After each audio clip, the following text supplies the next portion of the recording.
Mungu asifiwe. Bwana Mungu asifiwe. Mimi naitwa Mwangi wa Iria na mimi natoka Murang'a. Na kwa Kimasai Mwangi wa kule ama Mwangi wa maziwa. Kwa hivyo mimi na nyinyi tuna uhusiano kwa sababu nyinyi ni watu wa maziwa. Hiyo nyingine niseme ya kwamba nashukuru kuwa hapa na I think this is a very special occasion for me. Kwa sababu hii ibada yenu ni ibada ya tofauti. Nyinyi ni watu ambao wanashiriki utamaduni na kanisa. Na I think you are the new volunteers. Ibada ya kesho ni yenu. Kwa sababu ibada ikiongozwa na kanisa, kanisa ikikusanyishwa na mambo ya kacha inatengeneza kanisa ya kesho. Kwa hivyo mimi nashukuru kuwa nanyi. Na niseme neno moja peke yake. Hii nchi imekuwa na shika mshike hapa na pale. Na tumefika wakati wa majadiliano. Kwanza niulize kanisa, msiogope kushiriki katika mambo ya kisiasa.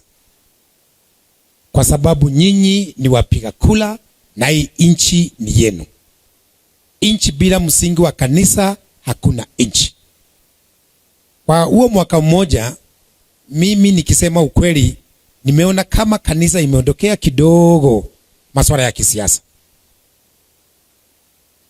Muwe na ujasiri kwa sababu kanisa ni ya ukweli. Ukweli wetu utaleta tofauti. Lakini mkiweka ukweli wenu, tofauti zetu zitasuluhishwa. Isaya 1:18 inasema, "Come now and let us reason together." Baba Raila Odinga na William Ruto wametuambia, now come and let us reason together. Sidio? Na ndio sababu wameweka meza ya majadiliano. Sisi kama wanaazimio, we believe in reasoning together. Tunaamini na mashauriano.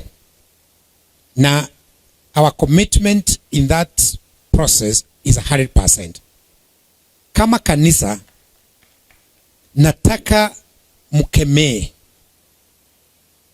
hata kama ni marafiki wenu, wale ambao wanataka kusabaratisha hiyo mazungumzo, because they are going against Isaiah 1:18. Hatuwezi anza mazungumzo na alafu wengine wetu waanze kusema hiyo kazi ambayo tunafanya ni kazi bure. Na mimi nasema bila kuegemea upande wowote, kwa sababu niko kwa kanisa. Hata kama ni marafiki zetu, hata kama ni wanakanisa, wakisema hivyo, kanisa muamke mseme let us reason together. Kwa sababu hatuwezi sema na hii si siasa, hatutaki maandamano, hatutaki mvutano, na pia hatutaki mazungumzo. Basi tunataka shetani. Na hiyo hatuwezi kubali. Kwa hivyo mimi namuomba kama kanisa, mshiriki nasi, mweke nchi kwa maombi, na msimame na ile mazungumzo ambayo inaendelea, kwa sababu hiyo ndio ambayo italeta uwiano katika taifa la Kenya. Mimi sina mengi, namshukuru, na mimi ningependa kuwa nanyi kila wakati. Ibada yenu ni ya ajabu. Thank you very much.